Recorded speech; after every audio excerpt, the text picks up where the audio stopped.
سلام. د یو څېړنیز راپور له مخې د مخابراتي مالیو په راټولولو کې کابو 8 میلیارد افغانۍ فساد شوی ده. د فساد په وړاندې د افغانانو د همغږۍ موسسې دغه سروې ترسره کړې ده او په دې کې راغلي دي چې دغه 8 میلیارده افغانۍ چې فساد شوی ده په دې کې دوی 3 ادارې ښکېلې بولي. د دې ادارې د مسؤلانو په وینا باندې په تیرو 2 کلونو کې له 15 نه تر 20 میلیاردو افغانیو پورې مخابراتي مالیه راټوله شوې ده چې 8 میلیاردو افغانیو پرته نورې پیسې ترې تم دي. دا په داسې حال کې ده چې د ولسي جرګې د مخابراتو کمیسیون هم یاد سیستم په فساد تورن کړی ده او له همدې امله یې د تېرې چهارشنبې په ورځ د 10 سلنې مخابراتي مالیې د اخیستلو طرحه د رایو په اکثریت سره رد کړله او ویلې چې وروسته له دې څخه باید دغه پیسې وانخیستل شي. دا چې د فساد څه ډول شوی، څرنګوالی یې څه ده او د فساد بالاخره د اشخاصو جیبو ته دا پیسې تللي دي، د حکومت ټینګار چې په اوایلو کې په دې باندې کاوه چې باید دغه 10% مالیه وضع شي، دا تصمیم یې څومره سم و مخکې له دې نه چې سیستم ورته جوړ کړي، ولې دا تصمیم ونیول او په دغه فساد کې کومې ادارې او کوم اشخاص په مشخص ډول باندې ښکیل دي. په دې باندې په ننني بحث کې خبرې کوو. له ما سره په بحث کې ډېر قدرمن میلمه ښاغلی احسان الله حکمت د فساد په وړاندې د افغانانو د همغږۍ موسسې غړی را سره بحث کې میلمه ده. ډېر ښه راغلاست جناب حکمت صاحب. ښه راغلاست. مننه کورما ده. سلام. د دغه څېړنې جزئیات څه دي؟ څنګه دغه 8 میلیارد افغانۍ فساد شوی دی؟ دغه 8 میلیارد افغانۍ ورکې. بسم الله الرحمن الرحیم. تر هر څه وړاندې د کابل نیوز درنو لیدونکو ته سلامونه او نیکې هیلې وړاندې کوم. موږ له تېرو 5 میاشتو راهیسې په داسې یو څېړنیز راپور باندې کار پیل کړ چې هغه موضوع د افغانستان خلکو لپاره او همدا ډول د حکومت لپاره او نړیوالې ټولنې لپاره ډېر ارزښت لري. متاسفانه تر هر څه وړاندې باید دا ووایم چې 10 سلنه مخابراتي محصول چې کوم دی دا د 1994 لمریز کال د تلې میاشتې په لومړۍ نیټه باندې وضع شو او دغه نه وروسته له د مخابراتي شرکتونو د مشترکینو څخه وضع کیږي. په لومړي ګام کې دا یو ډیر عجولانه کار و. د افغانستان حکومت په ځانګړي ډول د مالیې وزارت د دې لپاره چې د پیسو نړیوال صندوق نه پور ترلاسه کړي، هغوی یو لړ شرایط ورته وضع کړي ول چې د افغانستان چې عایدات باید لوړ شي.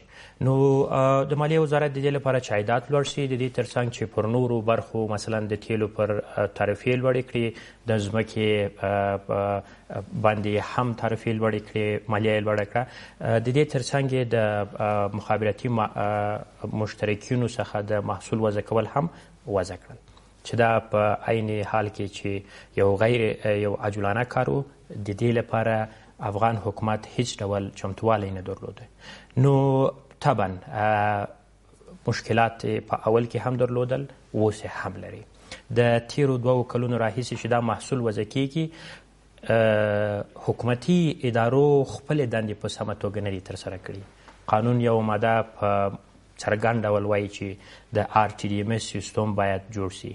هغه دا سیستم دی د لپاره چې په محصول وضع کیږي په همزمان ډول باندې حکومت لغنه خبرېږي احمد محمود یا دغه ټلیفون شمیرې څومره پیسې اضافه کړي او څومره پیسې 10 سلنه کیږي. دغه سیستم اصلا موجود نه و چې دغه مالیه وضع کېدله؟ په هیڅ ډول دا سیستم هیڅ شتون نه درلود. مالیه وضع سوه، دغه نه وروسته کوم سیستم مو ویلی؟ RTDMS سیستم څه ډول یو سیستم دی؟ دا داسې یو سیستم ده، یعنی په سم وخت یا په رښتیني وخت باندې د معلوماتو د تنظیمولو سیستم. یعنی کله چې پیسې اضافه شوي په ټلیفون کې، په عین زمان کې درېمې ادارې ته یا درېم بنسټ ته هم معلومات ورکوي چې دغه شمیرې دومره پیسې اضافه کړي او 10 سلنه دومره کیږي. حکومت په لومړیو کې داسې یو سیستم جوړ کړ چې تاسو مثلا په ډراپ باکس باندې ورته یو سیستم تاسو په کېدای شي په تلویزیون کې غني استفاده وکړئ. تاسو مثلا سرور په توګه باندې داسې یو سیستم استفاده کوئ. احمد همالته خپل مواد اضافه کوي، محمود هم اضافه کوي، ټول کولی شئ چې په هغې کې تغیرات راولئ یا ډیلیټ کړئ. په لومړي وخت کې داسې یو سیستم یې جوړ کړ چې هغه ځواب نه ویلې، د حکومت لخوا نه جوړ شو. د هغه نه وروسته چې ویلېدل داسې یو سیستم موثریت نه لري او ګټور نه دی، دوم ځلې مخابراتي شرکتونو لپاره دا صلاحیت ورکړي چې تاسو د ځان لپاره یو سیستم جوړ کړئ. هر مخابراتي کمپنۍ اوس مهال همدغه سیستم پلي کېږي. هر مخابراتي کمپنۍ دې په دې باندې مفصل خبرې وکړو. تاسو چې ادعا کړې ده چې 8 میلیارډ افغانۍ فساد شوی ده، څنګه فساد شوی ده؟ یعنی تاسو څنګه پیدا کړل چې دا 8 میلیارډ؟ اوس مهال د سپټمبر میاشتې تر 14 نیټې پورې کوم آمار او ارقام چې موږ په اختیار کې دي 8.195 میلیارډ افغانۍ، یعنی 8 میلیارډ او 195 میلیون افغانۍ دا د حکومت حساب ته اضافه شوي دي. چې موږ دا ادعا چې کوو دا د دې پر اساس باندې ده چې له 22 میلیونو څخه تر 25 تر 20 میلیونه پورې فعال سیم کارتونه په افغانستان کې شته. له 22 نه تر 25 میلیونه تر 25 میلیونه پورې، که څه هم په مختلفې ادارې چې په دې کې ښکېلې دي دا آمار موږ په اختیار کې نه راکوي، د هیچا په اختیار کې نه ورکوي. نه پوهېږم چې دلیل د دوی څه ده. آیا دوی هم معلومات نه لري؟ که معلومات لري نو ولې د یو څېړنیز بنسټ په واک کې دا نه ورکوي؟ د هغه پر معلومات نه لري، دا خپله سمه خبره نه ده چې دوی په دې نه پوهېږي چې موږ څومره سیم کارتونه لرو او څومره مالیه باید راشي، که نه؟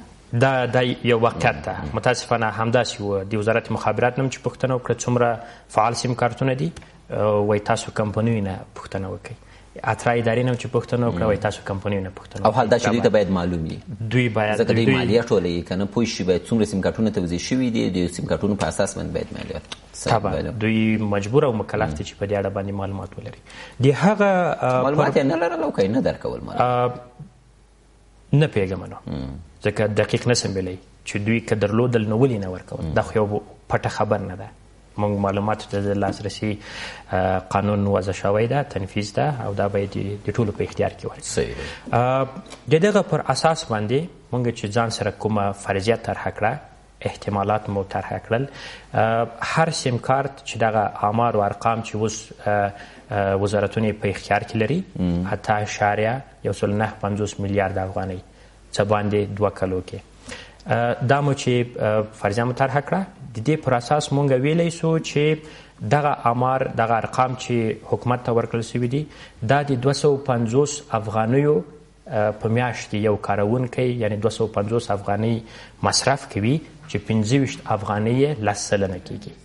دا دغه پر اساس باندې ورکول شوي دي. یعنی تاسو وایئ چې دغه 8.950 بیلیون افغانۍ چې کوم دي دا د هغه 2.5 که مصرف کی له هغه حساب نه دومره کیږي، له هغه حساب نه دومره کیږي. په داسې حال کې چې مونږ ګورو شاوخوا 15 تر 4 میلیونه. دا د میاشتو خبره کوي تاسو؟ دا د میاشتو خبره کوي. میاشت کې یو څوک 2.5 یو څوک 2.5 افغانۍ مصرف کی. دا خو ډېر دقیق نه دی. یعنی زه فکر نه کوم چې یو څوک په میاشت کې 2.5 مصرف کی. ډېر د مصرف. مخابراتي شرکتونه د همدغه پر حساب باندې راپور ورکوي. په داسې حال کې چې یوازې په کابل کې څه باندې 2 تر 4 میلیونه کسانو پورې چې انټرنیټ هم استفاده کوي، چې هغه یعنی په ډېر اوسط ډول باندې که وایو ډېره که بېانصافي هم شي، یعنی 1500 افغانۍ دوی مصرف کوي. هغه فرضیې ته په کتو سره مونږ دا ویلی سو چې په دې برخه کې ستونزې شته، سیستم خو هیڅ نشته. څنګه په دې پوه شو چې نږدې 8 میلیارډ ډالر فساد شوی دی نن چې تاسو د خپل لایې فرضو پر اساس؟ یعنې تاسو وایئ چې دوی 2.5 ویلي دي چې هر فرد 2.5 هر سیم کارت 2.5 د میاشتې مصرفوي. تاسو چې اوسط نیولی د وایاستئ چې نه هر فرد 2.5 نه 1500 مصرفوي. 1500 مصرفوي حد اقل. او دا موږ یې دې لپاره شواهد هم لرو. یعنی ځینې کسان سره چې موږ مصاحبې وکړې یو بل کار نه کیږي، یا یو بل مسله نه ده مطرح چې تاسو د کمپنیو نه سکرچ کارتونه چې کوم دي د دې حساب غوښتی وای چې تاسو یې میاشتې څومره سکرچ کارت خرڅوئ؟ متاسفانه د څېړنې پر مهال باندې موږ له ډېرو ستونزو سره مخامخ شولو. مخابراتي شرکتونه حتی دې ته حاضر نه ول چې موږ سره یوازې د 10 سلنه په اړه باندې معلومات شریک کړي. حتی دې ته هم حاضر نه ول چې موږ پوښتنې ورنه کولې څومره مشترکین لرئ، وایي تاسو ادارې اترا نه پوښتنه وکړئ. او اترا ویل چې تاسو کمپنۍ نه پوښتنه کوي. یعنی داسې به نه پوهېږم افغانستان کې دغه د معلوماتو کټګوري بندي لا تر اوسه دوی هم بیخي نور باندې پوهېږي او نه ده سوې. معلوماتو کټګوري بندي په د قانون کې شوې ده. معلومات اطلاعات لاسرسي چې کوم قانون ده په دې کې هر څه باید ښه خبر ده چې یعنې دا سوې نو دا ولې بیا نه پلي کېږي که نه، چې دغې باید مثلا که تاسو لاړ شئ فعلا هم د اترا ادارې سایټ وګورئ، ډاون ده له څو میاشتو راهیسې په دې اړه باندې هیڅ معلومات نشته. څوک نشي کولی چې لاړ شي هلته معلومات ترلاسه کړي. ولې نورو هیوادونو ته چې وګورئ هلته برېښنایي پاڼې لري، هلته معلومات شریکوي چې مثلا پاکستان نږدې جاز کمپنۍ څومره مشترکین لري، ټیلناري څومره لري او نورې کمپنۍ څومره لري. ولې په افغانستان کې متاسفانه دا تر اوسه دوی نه غواړي چې دا کمپنۍ ده چې په خپلو اعلاناتو کې هم دا وایي چې موږ دومره میلیونه مشترکین دي. موږ دا پوښتنه ورنه وکړه، وایي دا موږ د بازار لپاره ده، دا د تبلیغاتو لپاره دا کار کوو. په واقعیت کې داسې څه نه ده. یعنی حتی کیدای شي تبلیغاتو لپاره دې لپاره چې بازار شیر یا مارکیټ شیر چې کوم د هغه ځان ته زیات کړي، دوی غواړي چې ځینې معلومات غلط خلکو ته ووایي. دا واقعیتونه دي. صحیح ده. د ستاسو سروې چې کومه ده دا تر یو بریده پورې ډېر منطقي ښکاري او تاسو ممکن حد اقل خبره نیولي دا مصرف ممکن ډېر زیات وي. بله لاره نه وله چې دقیق مصرف هم پیدا کړی وای چې څومره مصرف ده، څومره سکرچ کارت خرڅ شوی ده؟ نه، ځکه موږ تحقیق وکړه او د تفتیش لپاره موږ دا صلاحیت نه لرو. دغه سکرچ کارتونه له بهر نه افغانستان ته واردېږي. تاسو مثلا کولی شئ په دې اړه باندې د وزارت مالیې تاسو دقیق معلومات درکړي چې څومره افغانستان ته واردېږي او څومره محصول ګمرکي مالیه ورکوي د سکرچ کارت. حکمت دا یو بحث ده، بخښنه غواړم دا مشکل ته به راشو. یو بحث ده چې څومره په 10% مالیه کې فساد شوی ده. نو که دا معلومات له حکومت سره نه وي، له اترا ادارې سره نه وي، دوی بیا نو نه پوهېږي چې مخابراتي کمپنۍ څومره سیم کارټونه لري، څومره مصرف کوي، بیا دوی دا مالیه په کوم اساس وضع کوي؟ هغه مالیه چې ترې اخلي یعنې هلته هم فساد کېږي. معنا ده ټول مسایل چې دي هغه د موږ په تحقیق کې موږ په څېړنه کې دا مو پیدا کړ چې اترا اداره، وزارت مخابرات دوی ډیره اتکا او باور د مخابراتي شرکتونو په هغه باندې لري، په راپورونو باندې لري، په گزارشونو باندې لري. هغوی چې هر څه راپور ورکړي، یعنی اوسنۍ د 10 په اړه باندې تاسو سره خبرې کوم چې یعنی آخر د هرې میلادي میاشتې کې سیستم نوی سي، نوی پاڼه راخلاصه سي په اتومات ډول باندې. مثلا اکتوبر کې چې آخر سوه په اول د سپتامبر باندې بله پاڼه خلاص یو دغه هلته اضافه کېږي. دوی دغه مجبور و مکلف دي مخابراتي شرکتونو چې تر 15 د بلې میاشتې پورې د دغه تېرې میاشتې راپور ورکړي. هغه چې هر څومره دوی راپور ورکړي، مثلا 50 میلیون افغانۍ د 10% محصول له کبله زه غواړم چې حکومت ته پیسې اضافه کړم، هلته ورځي او دا راپور ورکوي د وزارت مخابراتو نه تعرفه اخلي، بیا ځي دا پیسې ته. دا نو کمپنۍ خوښه ده، دا نو د کمپنۍ طبعا. دلته غټ مشکل چې موږ پیدا کړ دا د حکومت ناغېړي ده. د لومړي ځل لپاره ته راځي تقنیني فرمان صادروي، هیڅ بسترسازي دې نه ده کړې، حتی تا ارزونه هم نه ده کړې، یو تحلیل دې هم نه دی کړی له نورو هیوادونو کې مثلا د هغوی هغه کلنی خالص عواید ته په کتو سره څومره د مخابراتي خدمتونو نه محصول وضع کېږي. راځي هغه عامیانه خبره باندې اټکلي وایي چې 10% باید وضع سي. یعنی دا یو ډېر غیر منطقي دنیا کې دې لپاره څه سیسټم ده؟ مثلا نږدې پاکستان، هندوستان، ایران کې مخابراتي محصول وضع کېږي، خلکو نه یې اخلي. هلته حکومت په دې باندې قوي نظارت لري او په ثانیو کې حکومت ته معلومات ورکول کېږي چې دا شرکت احمد یا محمود چې دې شرکت مشترک دی، د دې سیم کارت نه استفاده کوي، په دغه زمان کې په دغه وخت کې دومره پیسې اضافه کړي، هغه مخابراتي محصول دومره سو تا گزارش درغی. نو دا خو ډېر اسانه ده. حکومت ولې د دې د سیستم ته نه غواړي چې اکسس پیدا کړي؟ کوم سیستم چې هره کمپنۍ لري چې مثلا دومره سیم کارټونه مې ویشلي، دومره فعال دي، دومره غیر فعال دي، دومره پیسې مصرفوي، دغه سیستم ته که اکسس پیدا کړي خو بیا حکومت پوهېږي نو چې څومره دي. که دا نه غواړي چې دا کار وکړي. ستره ستونزه هم همدلته ده. مخابراتي شرکتونه دې ته اجازه نه ورکوي. یو څوک راځي 500 نه تر نه، یعنې زه د حکومت خبره کوم، اشخاص خو ورته لاسرسی نه لري حکومت. طبعا زه اوس راځم تاسو ته معلومات خپل شریکوم. یعنې یو څوک راځي 500 نه تر 600 میلیونه امریکایي ډالر په افغانستان کې سرمایه گذاري کوي او ته راځي د هغې ډیټا ته لاسرسی پیدا کوي. دا د مخابراتي شرکتونو خبرې دي چې نقل قول کوم. یعنی هغوی په دې باور دي چې په افغانستان کې سیاسي وضعیت د دې ترڅنګ نور مسایل اداري مسایل فساد ډېر زیات ده د دې امکانات ډېر شته چې دا زموږ معلومات ډیټا چې زموږ ده دا له نورو سره شریکه نه شي او د دې تضمین څوک ورکوي چې سبا د ایما سیستم ته هکران راننوځي او نور مسایل نور مشکلات جوړ نه کړي د دغه لپاره هم حکومت ایچا خبره ریسک نه مني لیواله نه دی چې هغه وکړي خو د RTDMS سیستم په جوړولو سره به مشخص برخې لپاره دوی لاسرسی ولري یعنی 10 سلنه په اړه باندې نور مسایل یا دومره چې څومره سیم کارتونه هلته یو کمپنۍ فعال دي هغه د تابند لاسرسی پیدا کوي او د هغه سره به د ټول مشکلات حل شي دا چې ته باید وشي په دې باندې مفصل خبرې وکړو د خبرونې په وروستۍ برخه کې اما مهمه دا ده چې موږ نو کنټرول هم نه لرو دا کمپنۍ چاته تضمین ورکوي چې دا ډیټا به نه لیک کیږي یعنی دا خو سیم کارتونه دي ویشل شوي دي هر څوک خبرې کوي د ولسمشر په ګډون باندې په ټلیفون کې خبرې کیږي د افغانستان مهم سیاسیون په دې کې خبرې کوي هغه استخباراتي لید که ورته ولري دغه مسؤل هم نه دي دا مسایل یعنی هر څوک کولی شي کمپنۍ کولی شي چې مثلا ستا په دښمن هیواد باندې هیواد ته ځینې معلومات ورکړي چې دغسې یو څه روایي د دې احتمالات ډېر زیات شته په تیرو ولسمشریزو ټاکنو کې موږ داسې یو کار شاهدان وو چې خبرې لیک شوې نشر شوې د دې امکانات شته د دې لپاره هغوی هیڅ تضمین نه ورکوي دا امکانات شته او د دې مخنیوی هم ډېر مشکله ده د افغانستان غوندې یو درېیمې نړۍ هیواد یا غریب هیواد چې دا کار مخته یوسي اوس نو د پیسې خو له ملت نه وګرځول شوې ستاسو د براورد په اساس باندې شاوخوا 12 بلیون افغانۍ ګرځول شوي دي تاسو چې کوم براورد یعنی 15 میلیارد افغانۍ 15 بلیون نه زیاتې ګرځول شوي دي 15 نه زیاتې ګرځول شوي دي دا 2 بلیونه چې کومې دي 8 بلیون افغانۍ چې کومې دي میلیارد افغانۍ چې کومې دي دا څه شوې دا کمپنۍ سره پاتې شوې پیسې خو کټ شوې که نه سکرچ کارت ته واخیسته پیسې وګرځول شوې کمپنۍ سره پاتې شوې وزارت مخابرات ته یې ورکړې دا پیسې وزارت مالیې او مخابرات یا درې ادارو په خپل منځ کې تقسیم کړې څنګه شوله دا خبره ملت نه خو یې واخیستل ولس د موږ د څېړنې پر اساس باندې د فرضیو پر اساس باندې دا کمپنیو سره پاتې کیږي ولې د پردې تر شا د دې امکانات ډېر زیات شته چې وزارت مخابرات ورسره سازش کړی وي جوړجاړی کړی وي چې هغوی لپاره په غیر مستقیم توګه باندې هر څه امکان شته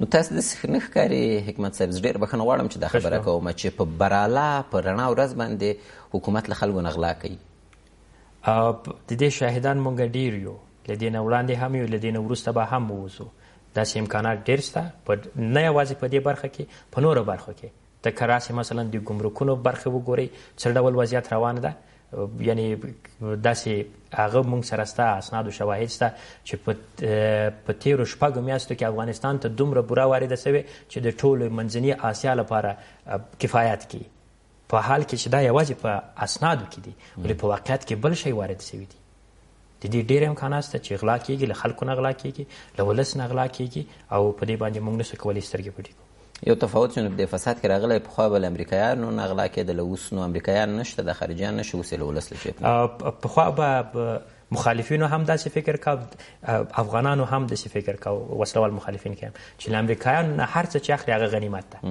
هر څومره چې اخلي هیڅ مشکل نشته نن اوس وایي چې د افغانانو چې هر څه اخلي دا غنیمت ده متاسفانه داسې واقعیتونه نو ستاسو باور څه ده چې اوس دا سیستم سیف ده اوس اطمینان ورکولی شي 2 کاله تیر شول د دې خبرې فعلا لپاره 2 کالو باندې 2 کالو نه څه وشول په دې 2 کالو کې د سیستم د لومړی ځل لپاره یوه کمیټه جوړه سوه تخنیکي کمیټه مسؤلیت یې د مخابراتو وزارت ته ورکړل سو اترا اداره او مالیې وزارت ورسره همکار ول د هغه نه وروسته بله کمیټه جوړه سوه تدارکاتي کمیټه چې په هغه کې اترا اداره مخابرات وزارت او مالیې وزارت او اقتصاد وزارت ورګډ شول اقتصاد وزارت ته مسؤلیت وسپاره چې تاسو RTDMS سیستم جوړ کړئ تدارکاتي مراحل تکمیل کړئ خو متاسفانه تر اوسه هغوی هیڅ هم نه دي کړي یوازې په دې وروستۍ کې EOI ورته وایي expression of interest یعنی د لیوالتیا غوښتنلیک